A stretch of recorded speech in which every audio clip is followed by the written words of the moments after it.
Welcome back to another video. So ngayon magkakabit tayo ng SSD sa aking laptop. So ito yung SSD. Ayan, Kingston 8200. Tapos yung laptop naman ay IdeaPad 330S 14 IKB. Ayan, Lenovo. So ngayon, ang gagawin natin, kukuha tayong screwdriver. Ayan, handa natin. Tapos ito yung ating SSD. Yan, bukas na siya. Kukunin na lang natin. Ayan. Bali ito yung order ko sa Lazada. Magkano na ito? Nasa 2,000 siya.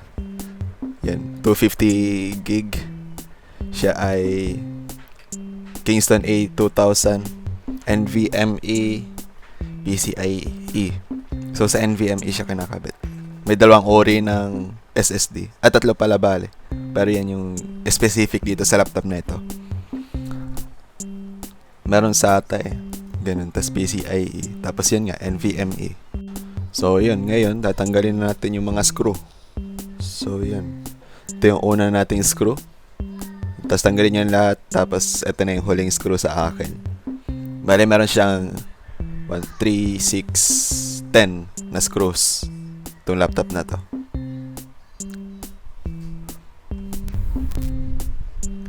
So pag natanggal nyo na, tatanggalin na natin yung case. Tatanggalin na natin yung case maya. Tatabi lang natin yung mga screw baka kasi mawala. So bali ganito ako magtanggal ng case ng laptop na ito. Then makikita mo yan. Andyan yung mga battery, hard drive, yung mga ganan. So ito yung cover ng CPU, GPU, SSD RAM. So tatanggalin natin itong bakal na to. So dito may screw siya dito. Tanggalin lang natin to. Dahan-dahan lang, baka malaglag yung screw sa mga pyesa. Medyo masama yun. Baka mag-short pa ako kung ano. Yan yung pangalawang screw natin. Nandyan. Then yung pangatlo nandito.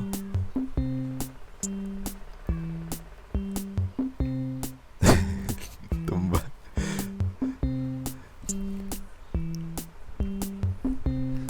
And yung pang-apat, tanggalin natin. Try natin. Kung meron pa nga ba. Yan, meron pa nga. Nandito. Ito yung pang-apat. At pag natanggal nyo na yon, yung apat na yon, pwede nyo na tong tanggalin tong bakal na itim na to. Yan, dahan-dahan lang. Ito yung heatsink siguro. Basta yung cover. And then, makikita nyo yung RAM, yung heatsink ng CPU at GPU, tapos yung slot ng SSD, which is ito. Yan. Ito yung paglalagyan natin ng SSD. Yan. So, makikita nyo bakante siya. Pwedeng ilagay itong SSD ito. So, dapat kung bibili kayong SSD, make sure nyo nakasya. Kasi sabi ko nga may iba't ibang ori ng SSD, baka mali i-order nyo. Yun, sayang naman. So bale ganyan lang siya, ipapasak lang dyan, tapos itutulak pa baba. So apparently kailangan pa natin ng extra na screw. So maghanap tayo ng extra na screw. Kasi ayun, wala naman binigay si Kingston na screw. So hanap tayo ng screw. Swerte ko lang kasi meron mga magkukunan ako.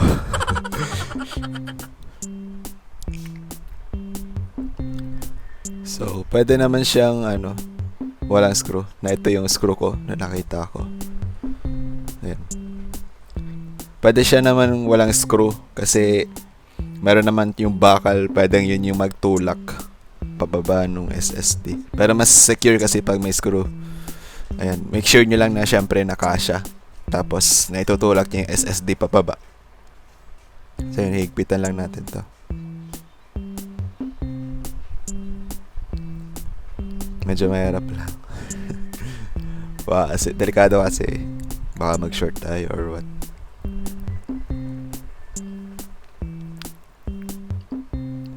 kuha lang tayo magnet. Ayun, magnet. Ingat din guys sa magnet. Baka dumikit sa hard drive. Masama rin yun. Wari ko. Kasi magnetic ang hard drive eh. Pag nadikit ng magnet, baka mawala yung mga data natin. Ganun. So yan. In place na yung SSD natin. Nakasalpak na siya ng maayos. So, makikita nyo, ayun yung screw.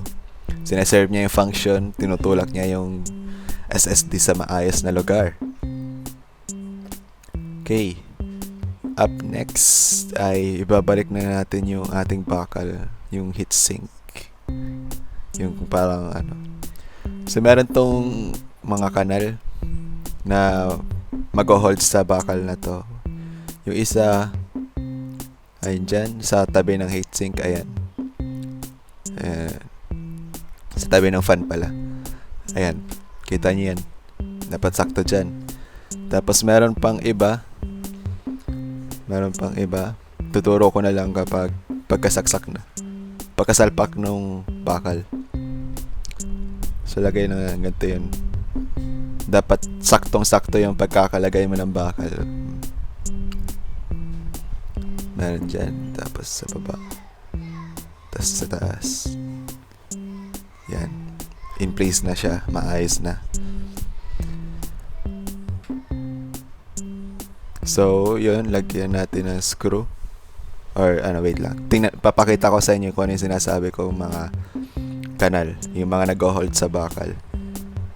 So, merong isa dito. Yan. Then, merong isa dito. Diyan sa tabi ng fan. Tapos, meron din dito sa taas. Ayan. Nagwa-blur lang. Ayan. Meron dyan. So, yun.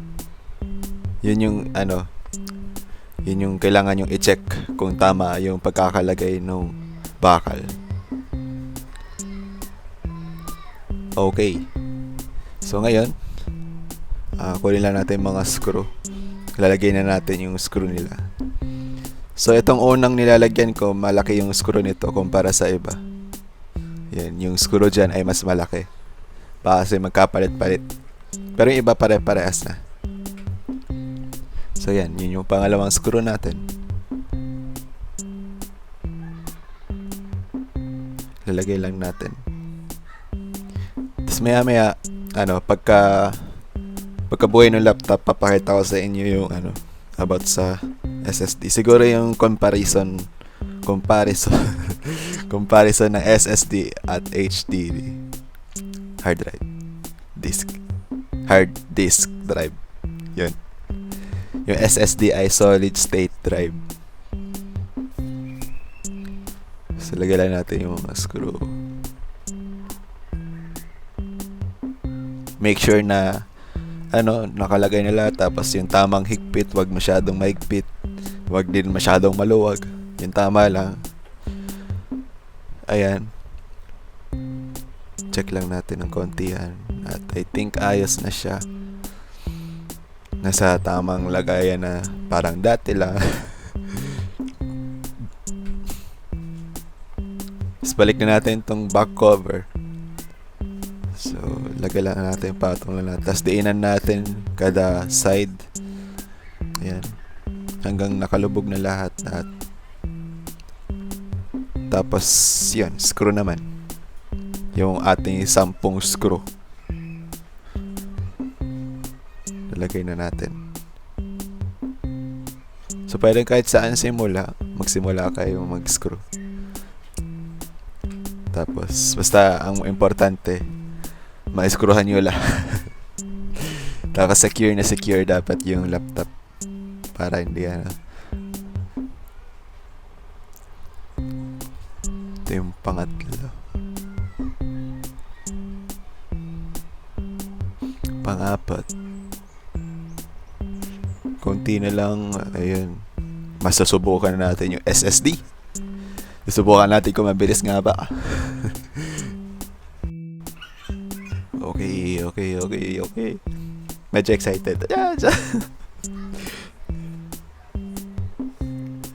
Ayan. Dito naman.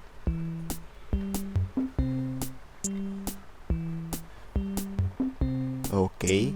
Then dito naman, last 4. Ish.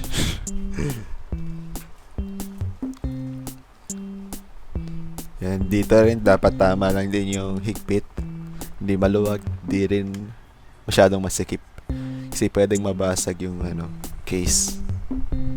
Tsaka yung kinakabitan. Pag maluwag naman, baka malaglag yung screw. Masama rin.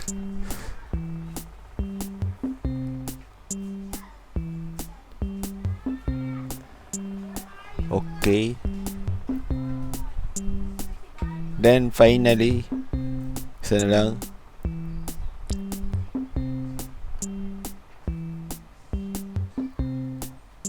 Ayan. Okay na. So ngayon bubuhayin na natin to. Try natin buhayin kung mabubuhay pa. Kung alam nyo naman ginagawa nyo, huwag kayong matakot magbukas ng laptop or what. Magkalas. Kung natatakot kayo, mahirap yun. Baka lalo may mangyayaring masama. Ayan, nabubuhay na yung laptop. So sa next clip natin, naka-screen recording na siya para i-demo ko sa inyo yung bago sa SSD. I mean yung improvements pag may SSD na. Okay, so ngayon nakasaksak na yung ating SSD. Tapos ngayon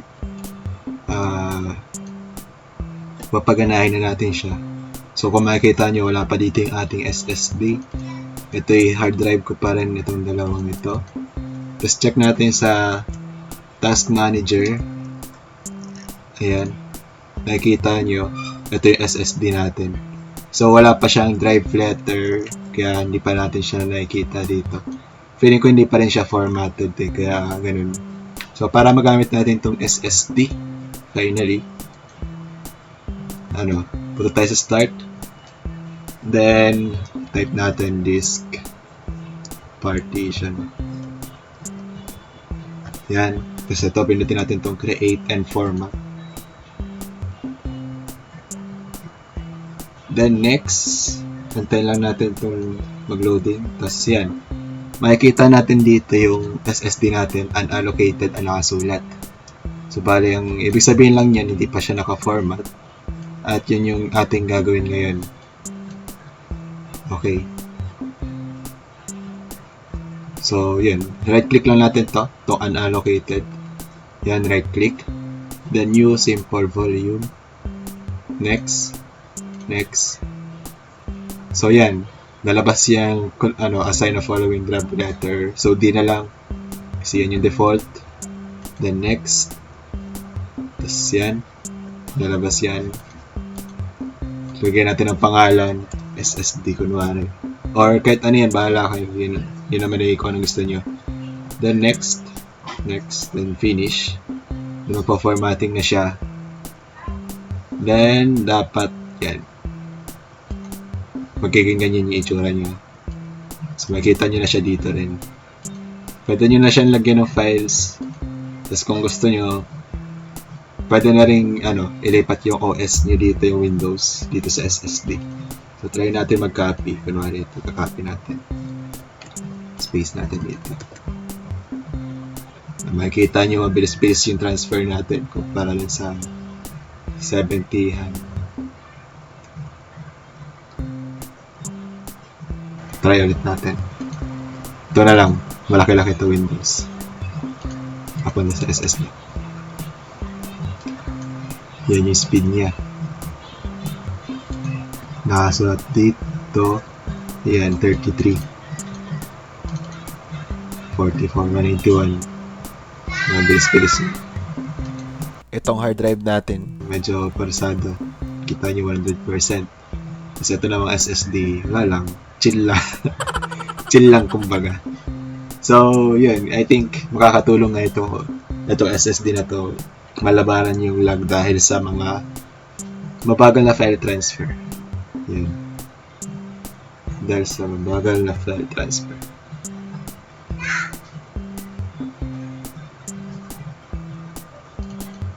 Ayan. So, try naman natin ito mula SSD papunta sa ating files. Dalad lang natin ito.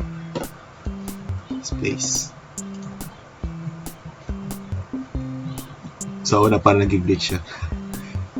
Nalilito ata. Ayan, makikita nyo parsado pa rin yung ating hard drive. Kaya, yun. Hindi pwedeng sabay-sabay talaga yung pag-access ng files sa hard drive. Kasi, once na nag 100% to, sisimula na mag-load. Yan, tama itong SSD natin. Chill lang. Para sa ngayon, ito muna yung content ng video ngayon. Yan, maraming salamat sa panonood. At, ayan, worth it yung ating SSD. Hopefully, worth it siya. So, yun. Sana tutunan nyo kung paano mag-install ng SSD sa laptop. At, yan. See you soon. Bye-bye.